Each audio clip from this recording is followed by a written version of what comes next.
But you look good anyway. Do I? Yes. Guys, how do I look? Because I can't see you. That's a good thing. But I need to focus on beautiful lady first, right? Definitely. I'm okay. You can go.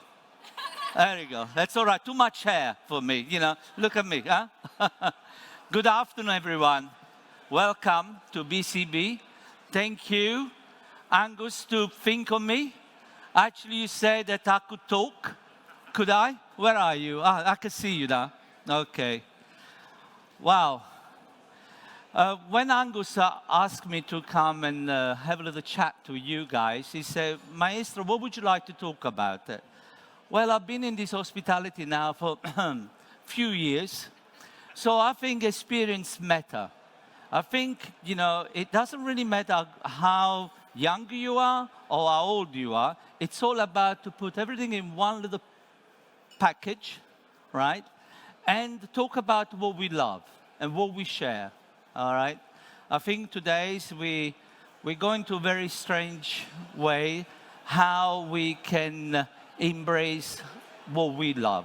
So what I'm going to do, I'm going to take you into a little, come here. You have to do it properly. Ladies and gentlemen, may I present you an iconic person, huh? Oh, look at this, huh? Huh? Ma che bello. Did you sign it, by the way? Would I hand you a book without? Ah. To the maestro, of course. Oh, thank you. Oh, thank you. Okay. Mamma mia, that's a very bright light. You know, I'm going to be, by the end of the session, I will be brown. You know, I will have a suntan. I don't need a sun here. Okay. Are we all ready, gentlemen? Ladies? Beautiful ladies, by the way. Okay. Patrick, there's always someone. Okay, but you're supposed to be my personal bodyguard. Okay, please, guard the dog. Now, technical issue. Me and technically, what do I do here? How do I go forwards? Or do I need to call my wife? Huh? Thank you. Where do I go? Ah. Right? Left. Just, that's it. Yeah, huh? that's it. Easy. Easy, totally. If you know what to do. Right. There you go. All right. Should we start? Yeah? Peter Dorrelli, stop talking. And concentrate. Okay. So where did he start this experience matter? Where did it all begin? Well, we all say we love to live the era of the Dolce Vita. I actually lived the era of the Dolce Vita. My career started in 1966. Amazing. I'm still here. Huh? 53 years on. That little guy there, can you see it? Or whatever this one, that's me at the age of 11. Amazing. It was a summer school holiday, and my dad, to keep me away from the street, what a better way to find me a little job. And I'm glad he did, because that little opportunity, thanks to my dad, it took me to something unbelievable. It took me to be in front of you to talk about what I love, hospitality, caring.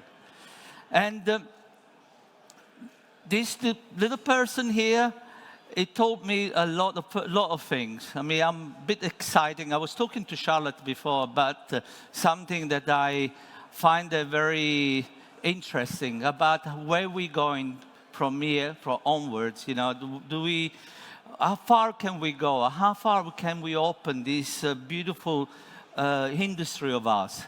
And I think we are reaching really the peak of our industry. I think you guys, you are unbelievable. What you are able to do in the format of making a drink, in a format to know how to care, it's truly beautiful. And I cannot be more pleased to be part of this industry and see how something that I love for so many years to see blossom. And you are the flowers. You are the future of our industry. And I hope you understand that in this industry, one thing I have learned, it is not about what you do, how you do it. It is how you love what you do. And we should not have arrogance in our industry. We should only have a passion. All right? So when did I know hospitality was the life for me? Well, hospitality chose me. Because I started at such a young age that summer by summer I was coming back, go back to what I love. You know, serving people, looking after people, people looking after me. And eventually from a bartender, you know, I started in 1966 behind the bar. And by the age of 16, I moved from the bar into the restaurant. And by the age of 21, I was the youngest maitre d' in all the Amalfi Coast. It was an unbelievable experience. Then I met my wife in 1976, many years ago. And I'm still together. Unbelievable, huh? Unbelievable, yes. 43 years on, we're still together. And eventually I moved to London in 1980. And my wife found me a little job. I want to go back into the hotel bar. And my wife, she's responsible for many things in my life, my wife. She puts me down. She knows how to put me down. She said, don't be big-headed, of course. I love that pin, by the way. Is it the right pin or the wrong pin? It's the wrong pin. Afterwards, I'll give you a nice pin. Okay. And she found this job in the Duke's Hotel in 1982. And I went for an interview. And when I went for the interview, the manager, the general manager said, but you don't have experience in the bar. Your CV, it's all about restaurant, because I was a maitre d'. And I said, well, listen, you know, I've been in the bar since the age of 11. From 11 to 16, I love the bar and I like to return. And I know a lot about the bar. You know, please give me a chance. So I was quite persistent. And so he said, well, while we are looking for the real bartender, we'll give you a chance. You want to do some part-time? I didn't have a job. So I said, okay, I'll do that. So it was the 3rd of December, 1982. I started to work in this little bar called the Duke's Bar, Duke's Hotel. And by the 21st of December, 1982, they called me down to the office and they said, Mr. Calabrese, thank you very much for your help, but we have found the bartender that we are looking for. So I said, okay, Christmas at home, a child on his way, mortgage on my head. I said, that's not very good. So I went home and not very pleased, but we need luck in life. So a few days later, they called me back and they asked me if I want the job back.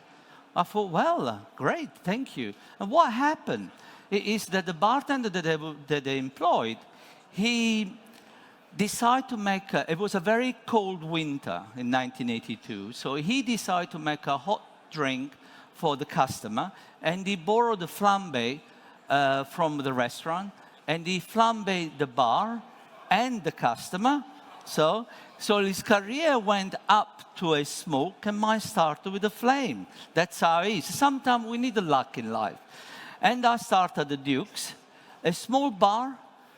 The Duke's Hotel, the Duke's Bar was only 6 tables at the time. Has any one of you been at the Duke's? What is he famous for? The martini. The best martini cocktail in the planet, they say.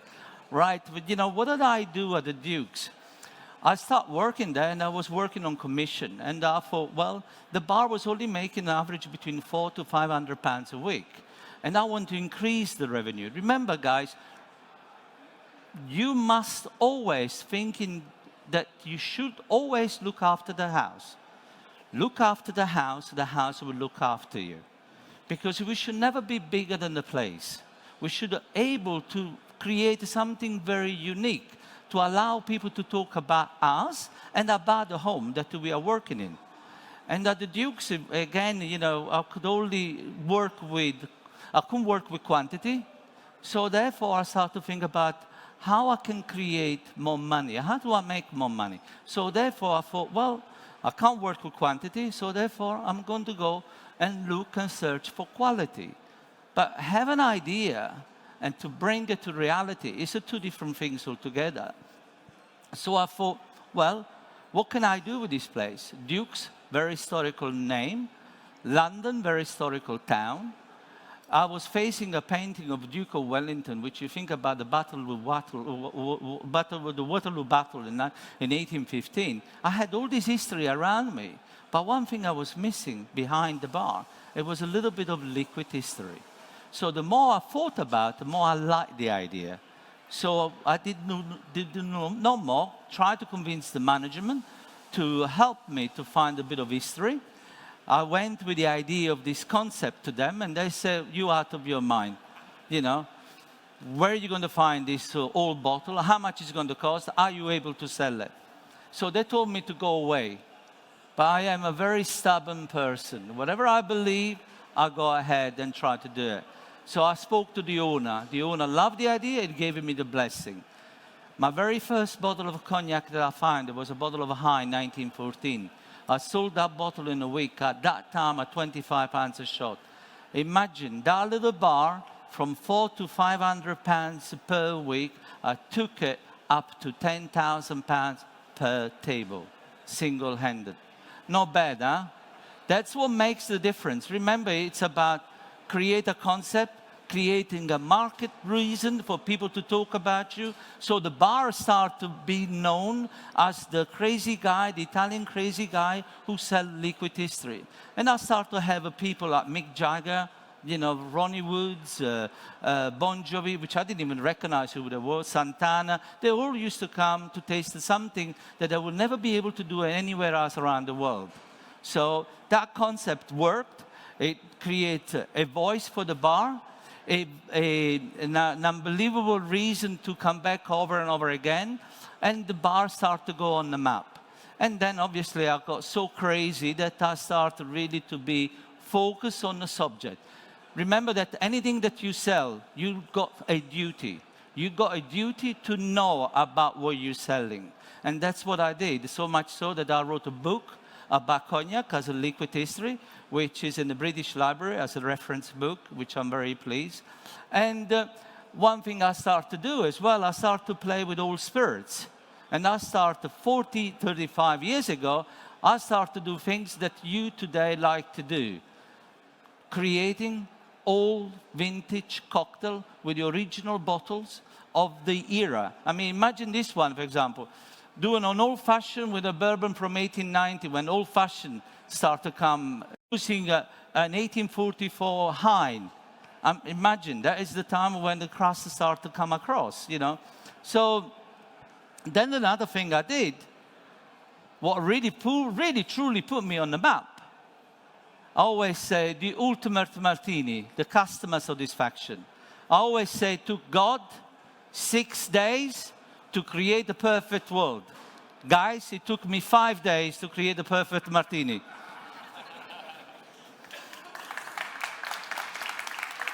And I'm going to tell you the story. You know, I had a customer, Stanton Delaplane. I did not know who he was. He was just a customer for me. He started to come in, he started to stay at the hotel, and I knew he was staying at the hotel for a week. And he used to come, first thing in the morning, his breakfast was a whiskey on the rocks. Actually, I still remember famous crowds. And by the middle of the afternoon, he used to come back to the hotel, into the bar, used to sit down, and he used to say, "May I have a very dry, but very, very cold dry martini?" Of course, Mr. Delaplane. So what you do, you put ice in the glass, ice in the mixing glass, and I start to stir and stir and stir and stir and make it cold.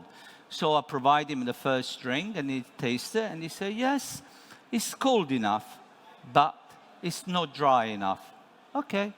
So he asked me for the second drink, and again, guys, he was again very specific. He said, "May I have a very, very dry and very cold?" I said, of course. So I made it quite dry. That means not dilution of ice, very quickly, so it was dry. And he said, yes, it was dry enough, but it's not cold enough. And this was the first day, and this was the second day, and this was the third day. And I started to have a nightmare. Guys, once again, arrogance should not stay in our place. Because if I would be an arrogant bartender, I would not be here talking to you guys. Because what the customer wants is what the customer should get. It doesn't matter how he wants it. It does not matter that you know better. You can actually, eventually, teach him, or you can talk about, would you like to try this way? All right? But if somebody wants something, just do it. Do me a favor, because this is what we do. This is what it is to know how to please an expectation of a consumer. And on the 4th days, and if I would have said to the guy, I would have said, listen, this is a martini, this is the way I do it. Either you like it or you don't. That is the door, otherwise I wouldn't be here. So on the 4th days, I went down to the staff canteen. It was a Friday, and in England, in London, it's typical Fridays, fish and chips. And I saw a kitchen porter. He was very specific how much malt vinegar wine he wants on his chips. He picked up the chips, he moved it, one dash, and he ate it. I said, that's clever. Now I know how to control how much vermouth I should put on my martini. But now, how am I going to make it colder? The Dukes at the time, it was a small bar, still very small bar. It had a sink. Under the sink for 12 years, I worked with an ice bucket, picnic basket, where I used to put ice. A little station for glasses, and then a little domestic fridge, where inside this domestic fridge I had a little freezer, big enough to put 1 bottle of gin and 2 glasses. And that's what I did. On the 5th day, when Mr. Delaplane came back, he asked me, may I have a very dry and very cold dry martini? Once again, very specific. This is the way he wanted. Okay. So I picked up the glass from the freezer. It was very cold. I picked up the bottle from the freezer. Obviously, I put ice in the mixing glass, ready for action. But then when I saw that, the glass was cold, the bottle was cold, and I went straight into the glass. Don't ask me why I did that. I just did it. All right? Then I laid the vermouth on top, and then I put a twist of lemon. Remember that the vermouth now plays its part. Because by laying the vermouth on top of the frozen gin, had the aroma, had the taste, the fragrance that you want. It did not disappear, but it was dry. So he tasted, he didn't say anything. He finished it, he didn't say anything. He asked me for the same again. So because he did not complain, I did it the same way. And he took one sip and he walked away. I said, bloody hell. Every day these guys tell me, yes, it's dry enough, but it's not cold enough. It's cold enough, but it's not dry enough. And now he just walks away. But then a few hours later, he came back down and he introduced himself as who he was. Stanton Delaplane, a very famous journalist who used to write for the San Francisco Chronicle, the Los Angeles Times, the New York Times. And there he showed me a fax that he sent it to his newspaper, but he said, here I am in London, and I taste the best martini cocktail on the planet. And guy, this history was, the rest was history. And the martini started to make such a boom that everyone started to come, not only for the drinking history, but also for the martini. And I started to have people like Sean Connery, and so much so I've been blessed that my martini has a royal crest. I was asked to make the martini for Her Majesty because she is a martini lover. And she didn't have one, but actually 2. So I truly could say that my martini has a royal crest. Okay? So it counts, huh? It counts to care. Guys, the only reason I say this story to you is because, please, please, please, remember, it doesn't matter how good you are. It doesn't matter how well you make your drink. Yes, you can make the best drink in the world, but if you don't care, if you don't give something a little bit extra, go behind the expectation. What the consumer wants, please give it to them. And you never know, maybe next time you're going to be up here. and talk about the story, all right? And my reputation began. One skill, a lot of people of you said, Salvatore, you know, what makes you so special? I'm not special. I'm truly not special. What makes me special is that I love the people that are in front of me. Guys, hospitality means a lot to me, you know. Care for the people that I have in front of me. But not just the consumer, it's my team. I am the maestro, but I could not be no one unless my team likes to play the same music that I like to play. Remember the words, caring. But caring, it is not just about one individual person. It's about everything, about every one of us, right? Know how to read the customer. You know, the sooner they sit down, the sooner they're coming, how we should interact with them. You know, how we should bring something that they can feel comfortable in our place. No matter who they are, royalty, famous people, president, I serve them all. I am blessing that I serve the most iconic people in the world. The two presidents of the United States, the royalty. At one time, I used to be known as to be the royal bartender. Everyone in the royal family is passing under me. Just like what Peter Dorrelli did, you know, which is nice, but it's to know how to let everyone feel part of one good, happy home. And remember, this is one of the most important things that there is. We should respect everyone, absolutely everyone. Our passion, our love should not have what color we are, what dress code we have. The shaker doesn't hear that, does not know that, does not know who you are, right? We should just love each other. You know, everyone who comes in your home, in your house, it doesn't matter who they are, right? You should care for them. And we should care for each other. You know, today in social media, I see just bitter essence. This is absolutely not something that we should have, because the more mud we throw in our industry, the less respectful we're going to be. We should love what we do. We should love who we are, and we should love the person next to us. And we should not point a finger. I think this is not good for us. We should really, truly embrace. I mean, I haven't been working for 53 years to see who is better than I do. I don't care. My bartenders are better than me. They know how to make a better drink than I do. You know, again, shaker doesn't see people, does not know who's shaking it, as long as he shares with love and care. And appreciate and respect everyone. I mean it. What? Sometimes they say, you know, that's a question that Angus asked me. He said, Salvatore, one book you should talk about. What will it be, one book that really you will love? And I thought, well, my book. Why my book? It's not to be selfish. To write my book, I had to go through hundreds of books, right? And every book I started to read, it was all about the recipe and never about the creator. That book, The Classic Cocktail, that sold over 1.5 million copies. That little book, not bad, huh? And still publishing. It's the most sellable cocktail in the world, cocktail book in the world. And in that book, I started to wrote about the creator. It was the first book of its kind that started to talk about who create what, and the rest to follow. So that is really a stamp. And look at that. One thing I do, where did I launch my book? I launched at the Rainbow Room in 1997 with my friend Degroff. That was the very first takeover bar in the world. Now you all take over every bar in the world. You know, that was the beginning in 1997. And look what we do. What do we do here, guys? Huh? We smile.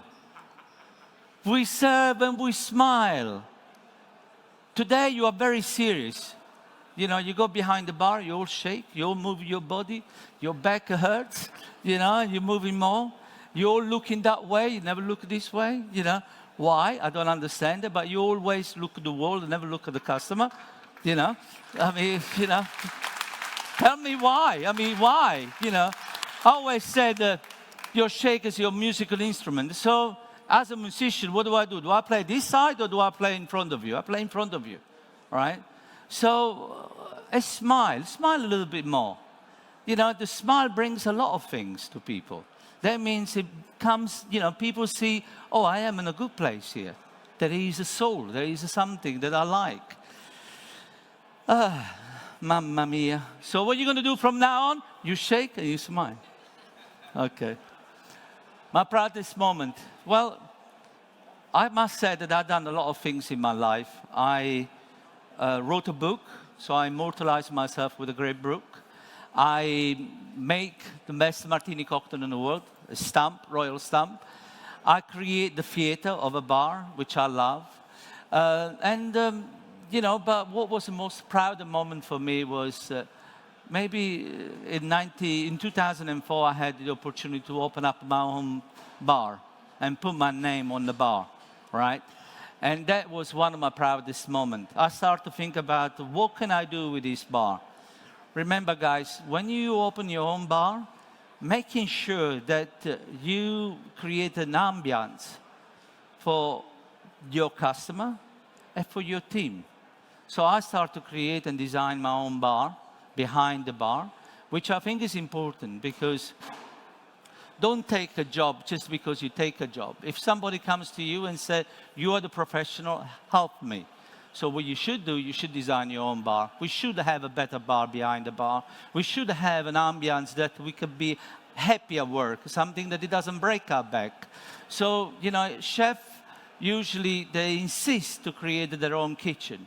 I think you should insist to create your own bar, especially behind the bar. So what I did, you know, not only a dream come true, I created my own design. Calabrese sink. I say the Calabrese sink because I patented that sink, and you know, the worst nightmare for, that's how eccentric I am. You know, if I have a problem, I try to resolve it. And what is the biggest nightmare for any bartender, you know, in the bar? Fruit fly. Why do we have a fruit fly? Think about it. It is, what do? We do one drink, for example, an old-fashioned style mojito. Lime, mint, sugar. Once we finish, where are we going to throw it? We throw it in the sink, right? Even in a colander. But we're facing always the rubbish. So what I did, I created a sink, which is basically just a normal sink with a hole. You know, the water running underneath. There is a bucket where it holds the solid ingredient and the water just runs. And because of that, I don't have a fruit fly. If any one of you work to be seen behind my bar, Patrick, how's my bar? Okay, how clean is it? Ah, good. I paid him, by the way. I'll give him a little, you know, give him a little tips to say that. Okay. So, a magical for bartender and consumer. What do I looking for? Another question that Angus said to me, he said, Salvatore, can you talk about bartender? What do I look in bartender? Well, I don't look for anything in bartender. I mean, you know, I employed many people who today are quite famous in their own right. One thing I will ask is, I can teach you how to make a good drink. That is easy done, right? But can I teach you how to be a great host? Do I teach you how to make people feel comfortable? You know, I have an incredible team now at the Donovan Bar. I have a team that they follow me from place to place to place, and I'm blessed. I don't know why they want, and they come from more punishment with me. They know how severe I am. Not severe, I would say. This is the wrong thing, you know. How much I care. For me, it's about small details. How much I care to make sure that that person grows. I always say, I don't want you to be who I am. I want you to be who you are. I want to embrace you, and I want to make you better. Better in many different ways. To be known. To be known not just because you make a good drink. To be known because you know what you are into. You are in the hospitality world. So what I'm looking for in any bartender is just about people skill. People skill is one of the most important things you could have. People will remember you if you know how to take care of you, or take care of the person in front of you. People don't remember you just how good you make a drink. Eventually, they'll go back to another place and they'll find a better drink. But if you give them a little bit of soul, a little bit of this, they want to come back and they want to know you. The best thing is when people come into my bar and they know Maurizio, Federico, Cristiana. By the way, Cristiana, stand up, Cristiana. Huh? Cristiana, she's my new star. Huh? Vieni qua. Cristiana, she won Amaro Montenegro, UK, so she's going to take care of the world. Huh? She's a beautiful girl. Oh, I love you. Okay. And, you know, mixologists, you know, we all talk about mixologists, hospitality. Why do we talk about mixologists? You know, what makes you to be a great bartender? I always say, you know, I started in 1966. I learned how to make my very first Americano at the age of 12. I had the very first slap from my mentor, from Signor Raffaello, because at the age of 12, I was cocky enough to think about that I could do a Negroni. Yes, true. You know, in the 60s, it was the true Dolce Vita time. And Signor Raffaello was a bit of a charmer, and I didn't want to disturb him one day because he was talking to a couple of beautiful ladies. And somebody asked me for a Negroni, so I decided not to disturb him. I saw him making a Negroni so many times, I said how difficult it is. So I went and make a Negroni. So he came over, he saw me making a Negroni, he stopped me before I served, he took me around the back, he tasted, and he gave me a gentle slap. He said, don't do something that you are not old enough. Respect, be respectful. Guys, you could be the best mixologist in the world. Doesn't give you the right to be the best bartender in the world. Because remember, mixology is only one hand. One hand. Everyone can learn how to make a great drink. Everyone. Right? But to be a great bartender, you need another hand. The art of hospitality. And let's embrace those two hands together. Now you can call yourself a great bartender. And I will applaud you. Okay? I truly will applaud you. Because the bar is the greatest theater there is. If you are in that theater, then you should act like that. I'm not very good on this. The theater. Oh, let's look in the bar. Well, yes, I'm looking for a theater. I always say the bar is one of the greatest theaters there is. Why? Because it's a social place. It's a place you will come, you know, that you're all sitting down and you're all looking at me. Huh? And I'm entertaining you. Huh? It took me 2 hours to put this makeup on for you guys, you know, but it works eventually, sometimes, you know. But one thing I will say, what makes a great bar? One word I will use, the soul. And you will say, why the soul? One day, me and Peter Dorrelli, my greatest friend, that gentleman that we all love, right? We went into a bar. As we walked into that bar, he stopped. He said, what are you doing? This is Peter Dorrelli. He looks. And as he looked, he said one beautiful word, a magical word. He said, there is a soul in this bar. And why? Because there was a bartender behind the bar, right? It's another place what makes the place. Yes, I make a magical bar. I make a bar that is luxury, only because I work in a luxury place. But remember, I started at the Duke's bar where I didn't have nothing. I only had a sink and an ice bucket. Nothing else. For picnic basket, for 12 years. It's not the place what makes the place. It's the people inside. It's you guys.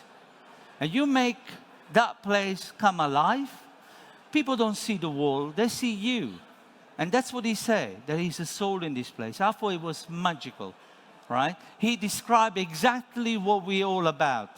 You know, let's not choose the place, let's make the place.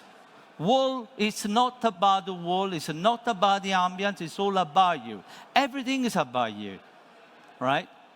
A warm welcome, why not? Service and care. It's we call it hospitality for a reason. That's important. Teamwork. Again, I am the maestro, but if Maurizio, Federico, Cristiana, my team, doesn't play the music that I like to play with them, because they are important to play that music, I will be no one. It's a name that you all give me as the maestro because maybe you give it to me for a sense of respect, which is beautiful. And please, thank you. But one thing we do, and I always insist with my guys, remember, first impression is one of the most important things that there is. No one wants to feel invisible. How many times we walk into a bar, it's a very busy bar, and we're all running around, and you walk in, and what am I going to do from here?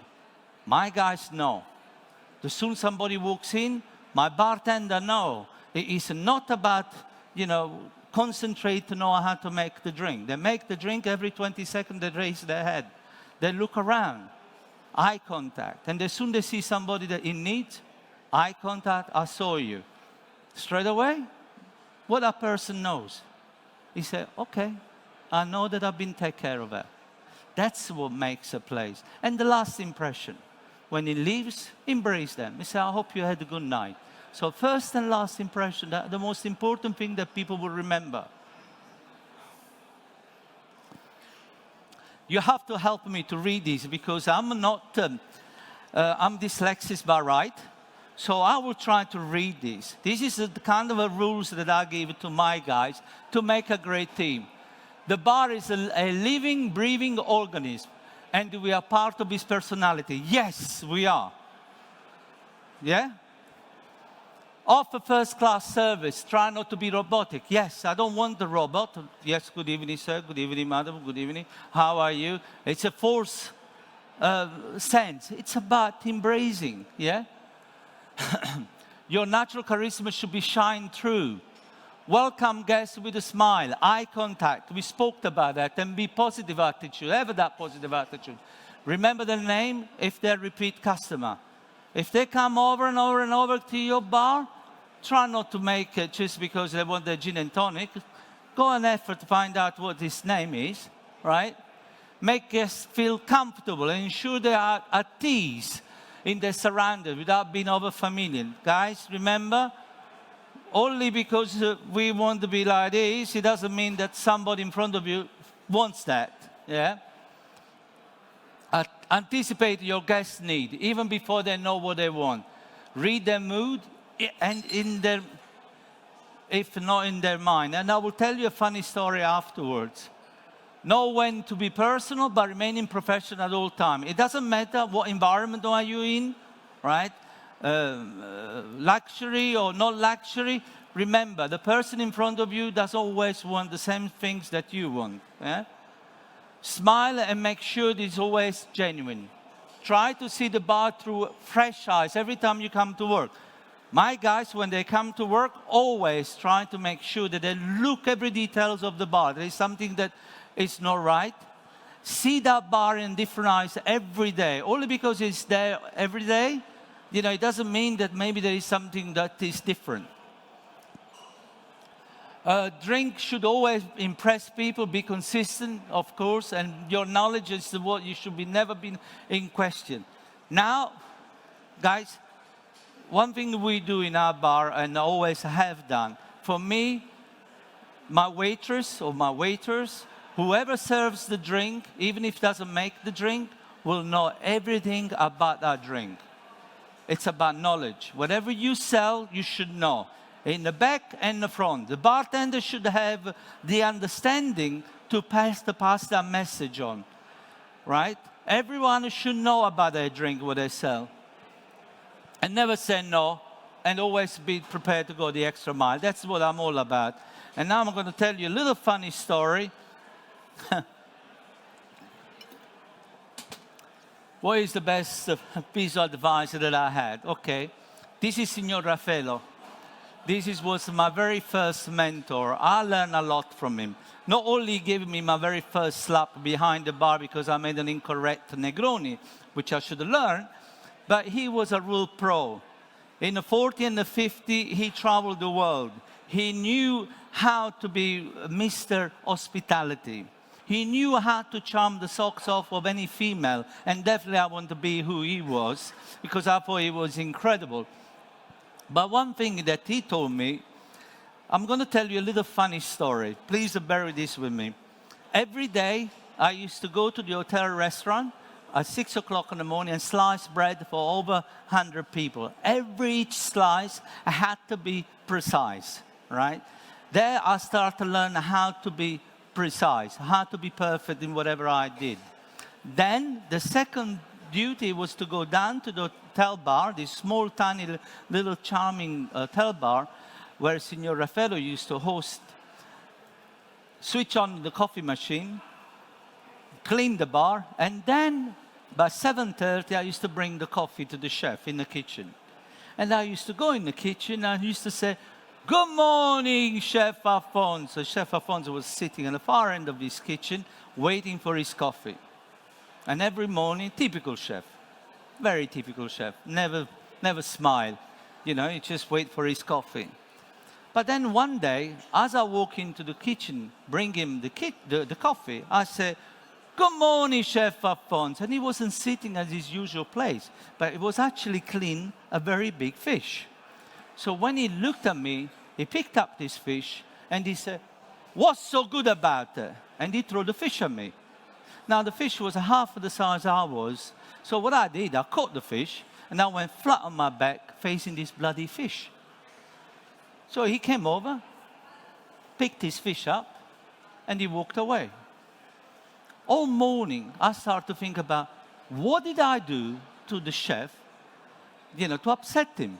So when Signor Raffaello came, he gave me one of the biggest advice that I still use today, right? And I told him about the fishy tale. And he said, trying to let me understand as a child, he said, "You did not read his mood." Yes, what does he mean? Not everyone wants the sunshine brought to them, right? What we should do, we should try to understand the person who is in front of us before we interact with them. That means, "Good evening, sir. How are you today?" Okay? Before I say, "Hey, come stai?" No. Guys, read that person in front of you. And once you learn how to read that person in front of you, then you know how to make him feel comfortable. And little by little, you can bring the sunshine to him. All right? So read the people. And that's what I did. And from there on, any type of customer used to come, I used to hold on a bit before I brought the sunshine to them. Okay? And from there on, I never had any fish in my face. Huh? Bravo. Grazie. Oh, I better be quick, right? Okay. What is important in design? A great bar. Lighting, music, seating arrangement, ambience, glassware, the little detail, bar front and back. That means the customer has to feel happy, feel in a great place. I mean, look at this bar here. Huh? That's the Donovan bar. This is what I call a perfect home, at least for me. And I hope also for my customer and for my team. But then, look behind the bar. Back bar, philosophy, Calabrese sing, clean. Everything that the bartender will look for. Huh? Amazing. And then, as a bartender, what are we? Entertaining a chef. I always say, chef is an artist at work, by all means. Whatever he does behind the scene. That means leave him alone. Let the plate be his canvas, right? He's an artist at work. But sommelier, what is it? A person that he knows how to combine the creativity and the work of art of a chef with the winemaker, all right? So he's an incredible, knowledgeable person, all right? But he's not an artist and not creator. Today, you guys are all 3 in 1. Because when I started in this bar, we only had about 20 bottles, 30 bottles behind the bar. Now behind my bar, I got about 600 bottles. And each bottle, my bartender must know what they are, how they're made, and why. Why makes the difference from gin to gin. So we have a knowledge, right? You have much more knowledge than I've had, all right? You are an artist at work because today mixology is, my God, is right up there, right up there. You are an incredible artist at work. You are incredible creative people. So you are 3 in 1. And so I'm going to tell you another little story because otherwise Angus is going to tell me off. I'm going to tell you a little story.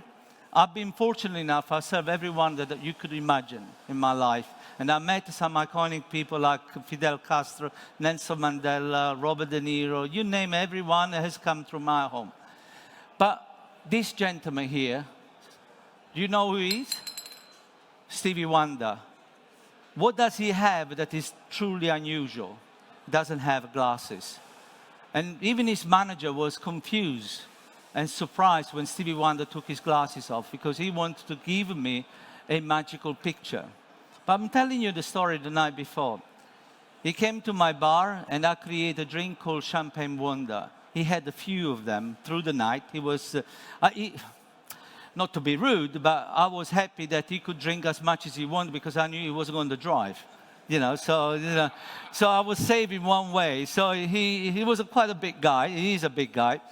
And so he was having a good time. And I had the pianist playing, Brian played the piano. And at one time I saw Stevie Wonder start to go like this with his head. And I said, Steve, would you like to play? And he said, yes. Now, guys, imagine how magical it was for the people in my bar to listen Stevie Wonder play on the piano for over half an hour. It was absolutely a true magic. Something that you can't write it. You can't do a script for that. But what was more magical for me, that at the end of the night, when he stood up to leave, I went and said good night to him. And he started to applaud. I said, Steve, what's that for? And my hair is still shivering today, just to tell you the story. And he said, from one artist to another. And that's what we can be. We could be just as a par with the biggest star that there is in the world, only because I gave him what he wanted, hospitality and good time. So it's not just about the drink. It is how much we can care for the person that is in front of us. And you can all call yourself artists if you're able to do that. All right? So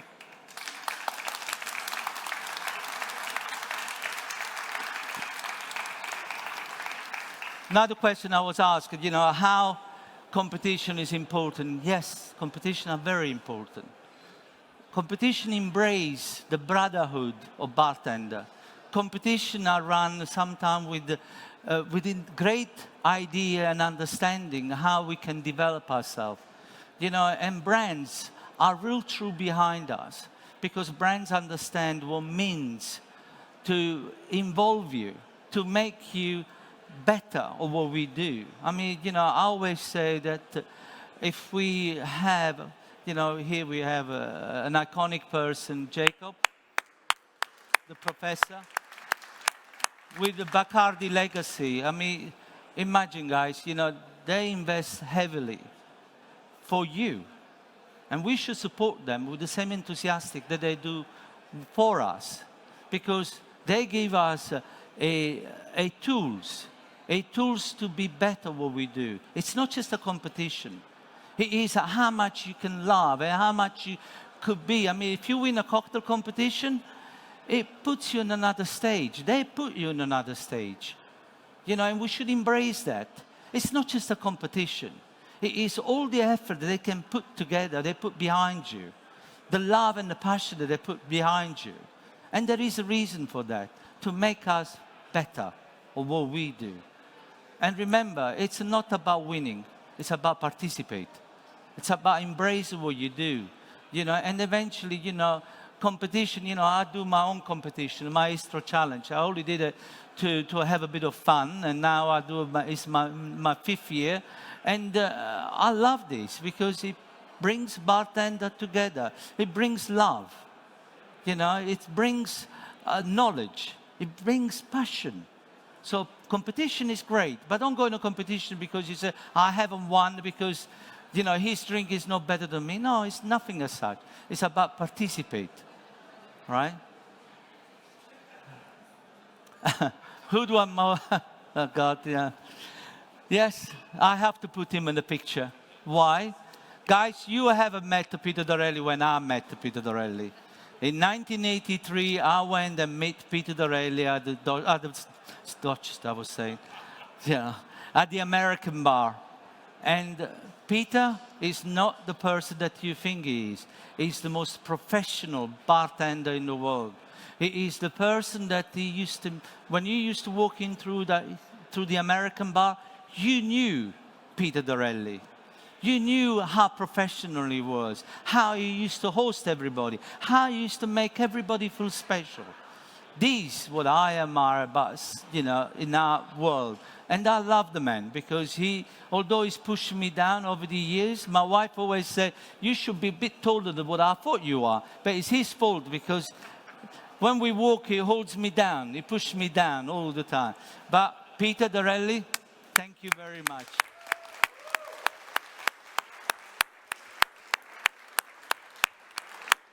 That is a true professional person. Guys, he is not what you think. He is the person that I care the most. And he's been my friend for the last 35 years. Okay, that's what we call friendship. Okay. Oh, almost finished. It's good. I'm in time. You see, I rushed it. You all call me the maestro, and I'm very, very pleased that you do that, and I'm humble, and I'm respectful for that. It's a nickname that I really, truly embrace.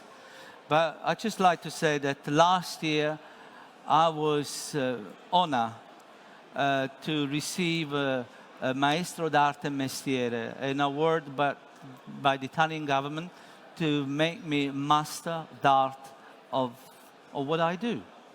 My craft, my passion, my love. And my love, it comes from you guys. You might think that I'm arrogant of what I do only because you don't know me. But I am the most humble person you can come across. I am the person that I will never shut door. I will embrace anyone who comes to my home. And it doesn't matter who they are. And I will always help that because people like Peter helped me. Because when I went in London, I was lonely. And he made sure that I wasn't lonely any longer. So, and with my team the same. I embrace who they are and what they are, and I respect that. And today I could truly say I am a master, I am a true maestro with an imprint. Ladies and gentlemen, thank you.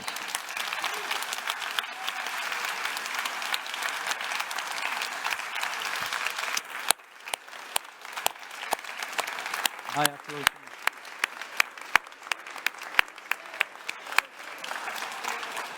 And guys, in a half an hour, this is a bit of PR. That's a bit of PR. In a half an hour, I'm going to launch my new liqueur called Acqua Bianca. This will blow your mind out, okay? It's designed by my daughter, but it's a fantastic liqueur. Please, do come and try at the Decaipa stand. I think it's C hall 7. Please, and I love you guys. Thank you. Thank you so much, Maestro, for that inspiring Thank you. talk. Thank you. Okay.